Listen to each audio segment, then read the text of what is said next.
Saudações aos exilados conscientes. Tenham um dia poderoso. Grandes mudanças chegam à Ucrânia, impulsionadas pelo surgimento de Volodymyr Zelensky como o maior líder de todos os tempos. Vamos falar do retorno dos ucranianos, que querem voltar à Ucrânia, onde já estão queimando dinheiro para distribuir. Sobre a possível falta de energia elétrica na Ucrânia, que provavelmente ocorrerá. Enfim, hoje temos o que debater. Além disso, também vou mencionar a usina nuclear.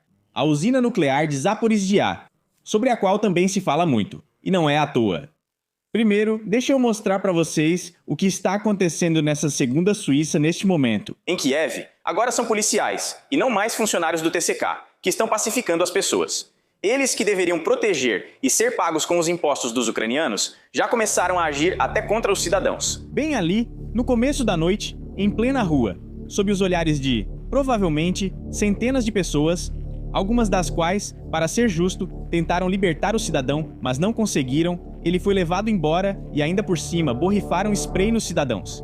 Querido, quando é que isso vai parar? Eu simplesmente não mostrei o vídeo completo, porque pelas regras do YouTube, não é permitido mostrar violência e palavras inadequadas. Essas palavras foram ditas lá, mas o vídeo completo está no meu canal do Telegram.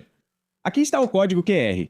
É só apontar a câmera do seu celular ou tablet para ele e você vai direto para onde precisa. Ou aqui na descrição tem um link, é só clicar nele e acessar.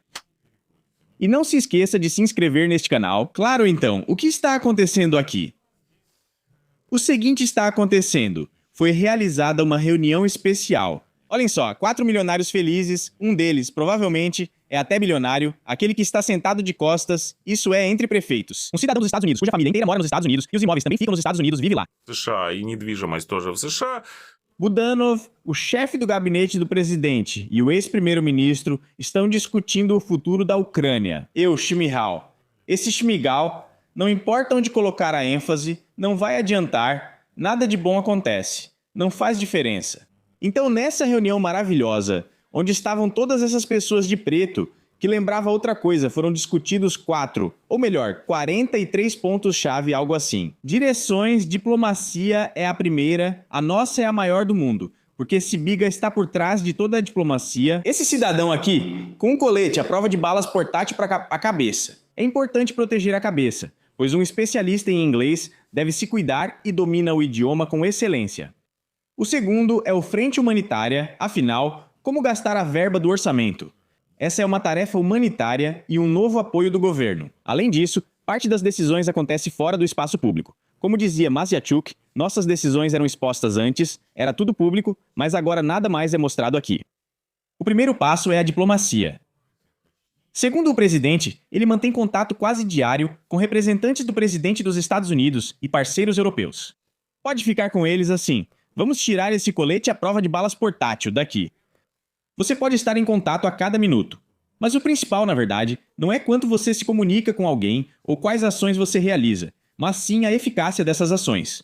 O rendimento, por assim dizer. Ou seja, se vocês conversaram e resolveram algo, e essa decisão levou a alguns resultados situacionais, talvez, mais positivos, isso é bom. Se você só falou, gastou energia e acabou chorando, chorou. Como dizem os ucranianos, não faz sentido, pois essas negociações consomem dinheiro e tempo de pessoas pagas para isso. Mais uma vez, muitos recursos dos impostos ucranianos. Ou seja, do orçamento. Para que falar todo dia? Entrar em contato com alguém, se no final das contas não adianta nada? Essa é uma pergunta retórica, claro. E como sempre, quem responde é o grandioso Ministério das Perguntas Retóricas. Rios dourados de leite e mel. Rios. Vamos esperar deles uma resposta. Para que tudo isso? Por que eles são os principais? Por que tudo isso acontece? Por que nós? Porque tudo isso está acontecendo conosco. A próxima direção é também militar. Aqui temos a defesa antibalística, documentos bilaterais sobre produção e fornecimento de drones, incluindo o Drone Deal. Por que escrever isso em inglês? Em língua inglesa, não sei. Acordo para a produção de drones e preparação de reuniões em vários formatos. Mas por algum motivo, não há preparação para a paz aqui. Ou nem mesmo preparação para a preparação da paz. Zelensky sempre afirma, estamos prontos para a paz aqui. Mas Putin não está pronto. Estamos prontos. Estamos prontos. Por que não estamos prontos para a paz? É absolutamente impossível entender, porque ele fala isso todo dia. Já desde 2023, acho, sobre a paz. E ainda tem a direção humanitária. O que temos aqui? Mas aqui realmente é importante a tarefa de continuar as trocas entre a Rússia e a Ucrânia em relação aos prisioneiros. E, novamente, não há paz aqui.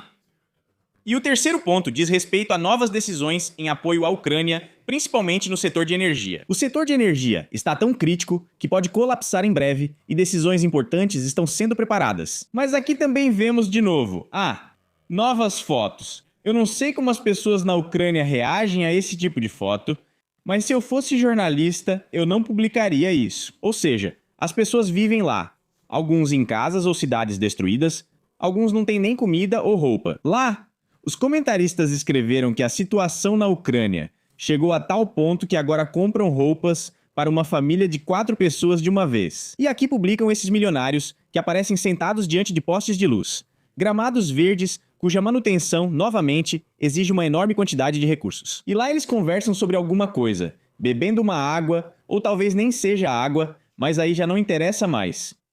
Uma das melhorias, ao que parece, sobre as quais chegaram a um acordo, é o endurecimento das punições para os que fogem do serviço militar. Que mudanças os deputados estão preparando aqui? Vamos dar uma olhada. O aumento da responsabilidade para homens sujeitos ao serviço militar que não comparecem ao centro de recrutamento. Por que eles não vão ao centro de recrutamento? Você pode perguntar. Mas nem todo mundo quer ser um soldado de assalto entre os entusiastas, atacar a linha de árvores mais próxima, mas para ser mais exato, como dizem esses indivíduos, realizar-se em qualquer área. Se você gosta de pelmene, vai comer pelmene no exército. Se você gosta de quadrinhos, vai ler quadrinhos no exército. Mas é isso que eles dizem. Se você é economista, vai ser economista, tipo se você é designer, então pode, ir para a área de TI, comandar drones na guerra, e aí? Segundo o deputado, haverá uma reforma que afetará tanto o trabalho dos centros de recrutamento quanto os mecanismos de controle do cumprimento da legislação de mobilização. O projeto de lei ainda não foi registrado, mas já está sendo discutido no parlamento para mais adiante. Uma das opções é o uso do número de identificação fiscal para localizar as pessoas sujeitas ao serviço militar que têm infrações administrativas e multas não pagas. Este é o nosso país no smartphone. Todos foram registrados, como no desenho animado soviético, inclusive você, pelo número dessa contagem, pelo número de identificação fiscal. Налоговый номер. E vão encontrar. Ainda mais porque agora há câmeras por toda parte e fazem reconhecimento facial para buscar cidadãos com essa responsabilidade administrativa. Na China, aliás, isso está se formando agora, uma rede de vigilância sobre os cidadãos, algo que nem mesmo em 1984 existia. Orwell nem escreveu sobre isso, lá é pesado mesmo. Mas na Ucrânia, tenho quase certeza, eles vão adotar a experiência dos camaradas chineses e vão implementar tudo isso também. Depois eu conto sobre esse sistema. Lá vão te vigiar quase até no banheiro. Então, que outras opções a gente tem? Tem alguma opção? Com esse código, eles vão procurar quem já tem infração administrativa e multa não paga. E além de tudo, ainda vão reformar também. Em particular, as autoridades estão procurando, isso é muito interessante, maneiras de tornar o processo de notificação dos cidadãos em locais públicos menos conflituoso. O que é a notificação dos cidadãos em locais públicos? Você pode perguntar. É aquele vídeo que mostrei no começo. As autoridades, de forma velada e envergonhada, chamam isso de notificação pública. Deram uma pancada na cabeça, notificaram, quebraram a perna, notificaram. Maravilhoso, claro. Isso é absurdo. E além disso, lá eles vão dividir o pessoal dos centros de recrutamento. Os funcionários dos centros de recrutamento serão divididos em 2 partes. Digo por mim, pois li muito texto burocrático e vou resumir. A primeira parte trata do que antes era canibalismo, mas não está claro. Людоловство. Непонятно в чем Isso é uma reforma para eles, e a segunda parte cuida do apoio às famílias dos militares. Como eles vão apoiar? No sentido de que para cada família de militar será designado um funcionário específico do centro de recrutamento, para que ele, periodicamente, por meio de um sistema eletrônico, atribua pontos em E. Vou descobrir. Sinceramente, eu não entendo o porquê. Simplesmente não mexam com as famílias dos militares. Deem a elas o benefício que vocês prometeram. Paguem o dinheiro que devem pela morte ou ferimentos. Não posso garantir que tudo ficará bem, mas para a família será relativamente melhor, especialmente para as famílias de militares que conheço. Lá o governo faz absolutamente de tudo para não reconhecer o militar ucraniano morto como morto, eles o declaram como desaparecido em combate. Ainda assim, se quiser não tem dinheiro lá, mas no geral, uma reforma maravilhosa. Claro, também vão gastar com isso e quase certo que já gastaram algum dinheiro, e não é pouco, que será imediatamente aproveitado pelos maiores pensadores da história do universo. Por esses aí, os 4 dele ou mais alguém, enfim. Aqui não faltam interessados em gastar o orçamento. Fyodorov, o ministro da Defesa atual, sem experiência militar, declara que aqui temos tecnologia, mobilização na linha de frente. E ele diz, agora não podemos falar sobre propostas concretas. Então para que escrever o artigo se você não pode falar sobre propostas concretas? Mas aqui fontes anônimas vão falar sobre ele. O ministro tenta usar ao máximo as tecnologias, mas como elas serão implementadas, quão eficazes elas serão. Assim, isso mostrará como a pressão sobre os processos de mobilização vai diminuir. Os processos de mobilização e os avisos parecem mais ou menos assim. E aqui o deputado está dizendo que vai ser dividido, aliás, era isso que eu estava falando. A Seguridade Social e os avisos serão autônomos, sem novos mecanismos tecnológicos para localizar pessoas sujeitas ao serviço militar. Resumindo, estruturas autônomas e privadas vão bater nos cidadãos e jogá-los na van, o que surpreende muito. E além disso, uma enorme surpresa. Além disso, vão buscar as pessoas sujeitas ao serviço militar com alta tecnologia. Acho isso ótimo em um país incrível. Alta tecnologia impulsiona o desenvolvimento. E lembrem-se, também diziam, ucranianos, venham pra cá. Olha o Sibiga, como se tornar esse cidadão de novo. Já estou cansado de mostrar esse capacete, mas aqui está ele. Ele declarou que até mesmo cidadãos comuns, como refugiados, vão ser chamados de volta da Europa, inesperadamente, mas é um fato. Na Ucrânia vão ter que competir pelos seus próprios cidadãos. Quantos refugiados estão fora do país? Aqui, esse grande diplomata está falando sobre o fato de que, ao que parece, antes, falava-se no número de 6 milhões de pessoas. Mas, na verdade, a escala da migração é significativamente maior. Imagina só, nunca aconteceu algo assim. E agora, de novo. E isso é exatamente o que conversamos com vocês ainda em 2023, quando esse canal migratório começou a desenvolver novos temas. Não é só a ajuda aos ucranianos na Europa, mas também o que vocês veem agora. Aliás, inscreva-se no canal e não se esqueça de seguir este canal no Telegram. Então, antes eles achavam que na Ucrânia restavam 28 milhões 30, alguns diziam 36, mas isso é o que eles acham. E a Crimeia, o Donbass e todo o resto lá, incluindo até Moçambique, onde houver pelo menos 2 ucranianos, eles subtraíam um pouco. 6 milhões e chegavam a um número de 30, por exemplo, 36 menos 30. Na Rússia, não consideraram a imigração, embora também seja mais de 1 milhão. Tenho certeza de que muitos foram embora. Agora, eles disseram que provavelmente é muito mais, mas então é muito mais do que vocês pensavam antes? Ou seja, na Ucrânia devem restar cerca de 20 a 22 milhões de pessoas, talvez até menos. Ninguém sabe mais, mas K pretende trazê-los de volta. Esses são problemas de escala maior.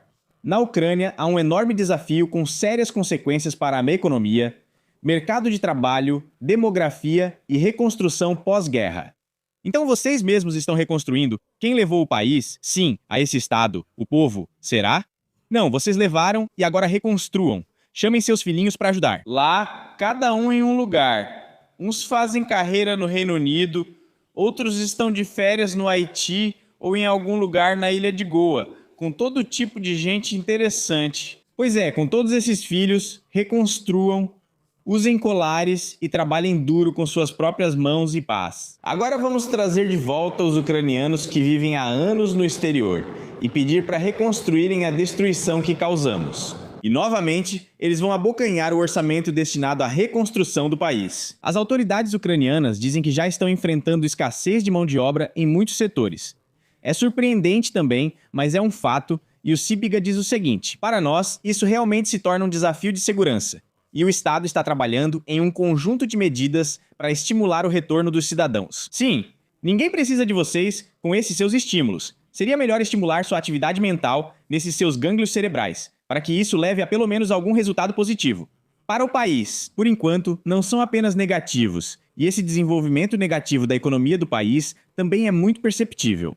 Aqui, aliás, um dos que contribuem para o desenvolvimento negativo do país e para a guerra eterna é o Kurchinski. Não sei se você sabe, isso é na África. Junto com Dugin, aliás, ele costumava andar com Restovich antes, em vários encontros nacionalistas. Não é brincadeira, tem várias fotos disso na internet. E agora ele faz a seguinte declaração: os próximos anos e as eleições de preços e o truque dos ucranianos. Se eu fosse ucraniano, eu não faria isso. Assinar acordos e não realizar eleições. Não precisa nem de eleições, nem de acordos de paz. Porque o velho é contra, porque o velho não se alista por contrato, mesmo tendo mais de 60 anos, é absolutamente impossível de entender. Peso. Antes disso, ele fica no estúdio com Yanina Sokolova e não diz nada falso. Não. Não assinem acordos e não realizem eleições. Para nós tudo é sempre difícil. Mas aqui ele está certo. Nunca as eleições trouxeram um resultado positivo na Ucrânia. Só foi ficando cada vez pior, pior, pior e pior, começando com Yushchenko. É preciso fazer algo sobre isso. É preciso que eles se envolvam, se especializem na guerra, sim. Ele diz: a Ucrânia já é um estado militar. Vamos nos especializar na guerra. Especialize-se, ninguém impede. Vá para a trincheira e se especialize à vontade. Então, Diaco, alternativa? Bem, ainda não desiste de lutar. Sim, lutar. Alternativa, então leve isso com você. Eu não fui atrás da Sokolova, ex-atriz russa de algumas séries. Não pegamos mais ninguém além dela, se não estou confundindo com Sokolovskaya. Outra atriz russa. Esses são os personagens KH. Digamos assim, em 2010 V. T atuou em várias séries diferentes, com bastante sucesso para ela mesma. Morava em Moscou. E aí, de repente, algo assim, bem direto, e ela está sentada, aliás, com óculos, esquecendo a potência das lentes, e sentada num bar cheio de garrafas. Eu não sei porquê, eu imagino, claro, talvez ela ainda esteja lutando contra o álcool para que não caia nas mãos do inimigo, mas vai saber. Então a guerra vai durar até que... A guerra para nós vai durar o tempo todo enquanto Moscou existir. Vai haver guerra. Bem, foi assim nos últimos 500 anos, então provavelmente será assim também nos próximos. Mas Korchinski diz que a guerra ainda vai durar 500 anos porque Moscou vai continuar existindo. No geral, planos maravilhosos, claro. Esses nomes especialmente estimulam os ucranianos no exterior.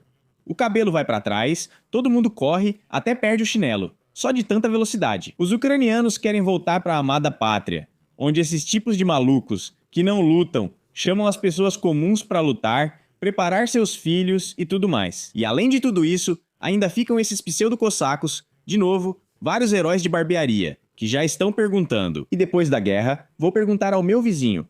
E você, lutou ou não? Não vou sentar com ele, já que não lutou. Aliás, tinha um personagem parecido nos meus vídeos, não tinha? A pergunta retorna. Alguém te chama para uma mesa com pessoas comuns? Na verdade, não vão se sentar com você, porque essas pessoas precisam ser alimentadas em instituições especializadas, em locais especiais, fechados com grades, portas, fechaduras digitais e tudo mais. O governo reconhece que nenhum programa de apoio conseguirá garantir o retorno em massa das pessoas, sem a criação de condições adequadas de segurança. Condições adequadas de segurança significam paz, ausência de guerra e, além disso, ausência de banditismo. Já falei que depois do retorno dos militares, entre eles, digamos, 90% são pessoas normais, e 10% são aqueles que vão se comportar de forma antissocial, e há alguns por cento que vão se comportar de maneira criminosa. Ou seja, isso significa tiros na rua, roubos, ou seja, a tomada, de forma absolutamente desonesta, dos bens acumulados pelos cidadãos ao longo do tempo. Que segurança da Sibéria? Eu entendo que esse capacete pode apertar um pouco a cabeça. Mas mesmo assim, são teses muito estranhas. Muitos ucranianos continuam no exterior, justamente por causa da ameaça de ataques com mísseis e da incerteza em relação ao futuro. A incerteza sempre estará presente, inclusive nesses 500 anos. Então, por que as pessoas comuns deveriam retornar? E nos dizem que é por isso que a questão da segurança está sendo discutida, a Ucrânia com parceiros internacionais. Que parceiros? Que tipo de segurança é essa? O que estão nos dizendo aqui? Para muitas famílias, estabilidade, moradia, emprego e acesso à educação para as crianças serão fatores decisivos. E além de tudo, aqui ainda dizem que Sibir de repente afirmou que vão pagar aos ucranianos para que voltem. Uma das frentes do trabalho é criar mecanismos financeiros de apoio para quem decidir retornar. Seguindo o exemplo da Suíça, estão agindo de forma dolorosa e querem prever ajuda financeira para retorno, compensação pelo transporte e apoio com aluguel após a chegada. Mas isso é coisa da cabeça deles. No exterior, ganhar pelo menos 1.000 euros cobre o aluguel. Para 2 pessoas trabalhando e um filho, esse valor é mais que suficiente. Não está claro se é na Suíça, França ou outro país, pois os valores variam entre eles. Lá na Noruega, eles ganham 5.000, ou menos ou mais. Bom, não importa. De repente nos dizem, vamos lá. Essas pessoas acostumadas a comida boa e barata, contas de serviços previsíveis, caras, mas com gasolina a preços normais na Ucrânia, que agora já estão mais altos e com renda normal. Eles dizem: vamos ajudar vocês a alugar algum barraco na Ucrânia e compensar $100 pelo transporte. Vocês estão em sã consciência aí? Mas é assim que era antes. Lembrei do Zadornov, que quando ainda estava em estado normal e com a mente lúcida dizia: bom, que burros. Não sei porquê, mas lembrei do Zadornov. Basicamente, é ajuda financeira para quem quiser voltar. Isso que as pessoas recebem. É possível chegar à Ucrânia rapidamente, de muitos lugares por €150, embora não de todos os pontos do mundo. Lá tem algum voo econômico, ônibus, e você já está no país. São $200, vocês querem oferecer $200 para as pessoas voltarem. As coisas estão assim por aqui. É absurdo. Não sei quem vai querer voltar nessas condições. Claro, existem pessoas que estão em situações muito mais difíceis, mas a maioria sim, praticamente todos os meus conhecidos que vieram, por exemplo, depois de 2022, já abriram empresa, já estão trabalhando em um emprego normal. Tem pessoas que reclamam um pouco que falta dinheiro, que a Receita cobrou mais do que devia, mas absolutamente ninguém pensa em voltar, muito menos por 200. Баксов на дорогу, еще на хлеб. Dólares para passagem. Vocês poderiam dar só dinheiro para pão, sem manteiga e chamar de auxílio alimentação, o que é um absurdo. Bom, mas agora vamos dar uma olhada nesses irmãos de armas, porque já se acumulou bastante coisa sobre eles. Então, bom, por exemplo, tem sabe, até um personagem aí, ele está bem barbudo, não sei, talvez além de voltar para casa, ele também precise de itens de barbear. Para alguém, sim. Esse sou eu, é o meu estilo. Mas esse cara, se não me engano, ele se dizia militar ou algo assim. Enfim, agora... Vai ser assim, estamos falando de tropas em solo, queremos que as tropas americanas venham junto com os europeus, fiquem ao lado dos nossos defensores para lutar contra os russos. Se continuar assim, a relação entre Trump, Putin, Estados Unidos e Rússia fará com que as tropas em solo fiquem do lado dos russos. E isso pode acontecer se continuar assim, porque a gente vê que realmente, sim, claro, né, olhando por cima do ombro direito, mas dá até para prever esse tipo de coisa, dá até para prever esse tipo de coisa, dá até para prever esse tipo de coisa, dá até para prever esse tipo de coisa, dá até para prever esse tipo de coisa. Então a Rússia, ou melhor, os Estados Unidos, na verdade, já não estão mais do lado da Ucrânia.